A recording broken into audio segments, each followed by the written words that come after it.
मसीह खुदावंद में आज सुबह आप सब पर सलामती हो। मैं पास्टर सुहेल जॉन एक बार फिर मॉर्निंग डिवोशन के साथ आपकी खिदमत में हाजिर हूँ और आज की सुबह यूहन्ना की इंजील उसका 3 बाब और उसकी दूसरी आयत मुकद्दसा से खुदा के कलाम को लेंगे। और आज सुबह का हमारा टॉपिक है, जो मौजज़े तू दिखाता है कोई और दिखा नहीं सकता। निकोदेमस जो यहूदियों का सरदार था, मसीह खुदावंद के पास आया और ये आलिम शख्स था और ये कोई आम शख्स नहीं था। और मसीह के पास आकर कहने लगा, जो मौजज़े तू दिखाता है कोई और दिखा ही नहीं सकता। क्योंकि मूसा यहूदियों के दरमियान एक बहुत अजीम लीडर था और कलाम मुकद्दस के अंदर लिखा है कि मूसा ने बहर कुलज़म को 2 हिस्सों में चीरा, लेकिन मसीह खुदावंद जो है उसने पानियों पर चलकर दिखा दिया। हालेलुया। और कलाम मुकद्दस के अंदर लिखा है, उसने पतरस से भी कहा मेरे पास आ, और पतरस भी पानियों पर चलने लगा। मूसा ने तो बहर कुलज़म को चीरा और फिर वहां से गुजरे, लेकिन कलाम मुकद्दस के अंदर लिखा है यीशु पानियों पर चला। कितनी खूबसूरत बात है।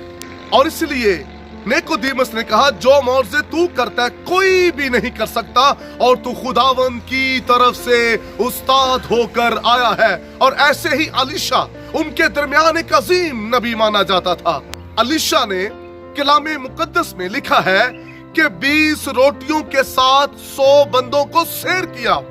20 रोटियां और 100 लोग। लेकिन कलाम मुकद्दस के अंदर लिखा है अलीशा का ये मौजज़ा था और बचे हुए टुकड़े भी उठाए। मसीह खुदावंद ने 5 रोटियों और 2 मछलियों के साथ 5000 से भी ज्यादा लोगों को सैर किया। और बचे हुए टुकड़े जैसे अलीशा के दौर में उठाए गए, ऐसे ही 7 टोकरे जो हैं मसीह खुदावंद के दौर में उठाए गए। 7 का अदद कामलियत का अदद है। मेरे बहनों भाइयों, मसीह खुदावंद ने 5 रोटियों और 2 मछलियों के वसीला से इतनी बड़ी भीड़ को सैर किया। इसलिए जो मौजज़े मसीह खुदावंद कर सकता है कोई और कर नहीं सकता। मेरे अजीजों, मसीह खुदावंद ने 4 दिन के मरे हुए लाजर को जिंदा किया। यहूदियों के दरमियान 4 दिन का मुर्दा जिंदा नहीं हो सकता था, लेकिन मसीह खुदावंद ने 4 दिन के मरे हुए लाजर को जिंदा किया। इसलिए निकोदेमस ने आकर कहा, जो मौजज़े तू दिखाता है कोई और दिखा नहीं सकता। और आज की सुबह मैं आपको कहना चाहता हूं, पीरों फकीरों के पास ना जाएं, किसी और के आगे ना झुकें, क्योंकि जो मौजज़े आपका यीशु कर सकता है कोई और कर ही नहीं सकता। यीशु मसीह अजीम मौजज़े करता है। यीशु ही है जो कुदरत का मालिक है। यीशु ही तूफानों को थमाता है।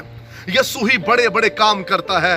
इसलिए मेरे अजीजों, आज से मैं आपको बताना चाहता हूं, अपनी जिंदगी के अंदर कभी ना उम्मीद ना हो।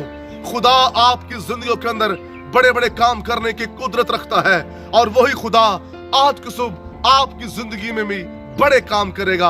आइए दूसरों से निगाहें हटाकर मसीह खुदावंद पर लगा लें, जैसे निकोदेमस ने मसीह खुदावंद पर आंखें लगाईं। और कहा जाता है कि निकोदेमस मसीह खुदावंद का खुफिया शागिर्द था। यीशु के मौजज़े, यीशु की तालीम को देखकर वो हैरान हो चुका था और इसलिए उसकी लाइफ तब्दील हो गई, उसका जीवन बदल गया और मसीह का शागिर्द हो गया। फिर सबसे जो अजीम मौजज़ा है वो ये है, कोई किसी को नई जिंदगी नहीं दे सकता, कोई किसी के पापों को उठा नहीं सकता। सबसे अजीम मौजज़ा, मसीह ने आपके और मेरे गुनाहों को मुआफ कर दिया। हालेलुया। यीशु मसीह का अजीम मौजज़ा ये है कि आपके और मेरे गुनाहों को उठा लिया, बोझों को उठा लिया। और इसलिए आज हम जब यीशु को पुकारते हैं, वो हमारी जिंदगियों में जलाली काम करता है। जो मौजज़े तू दिखाता है कोई और दिखा नहीं सकता। खुदावंद आपको बरकत दे। बुजुर्ग आसमानी बाप, आज सुबह तेरी बरकत, तेरा फजल तेरे लोगों की जिंदगियों पर चाहते और दुआ गो है, बख्श दे, ये तुझसे बरकत पाए, तेरा नाम जलाल पाए, यीशु नाम में, आमीन। तक हमारा चैनल सब्सक्राइब नहीं किया तो अभी सब्सक्राइब करें और बेल आइकॉन को क्लिक करके हमारी लेटेस्ट वीडियोस के बारे में अपडेट जानें।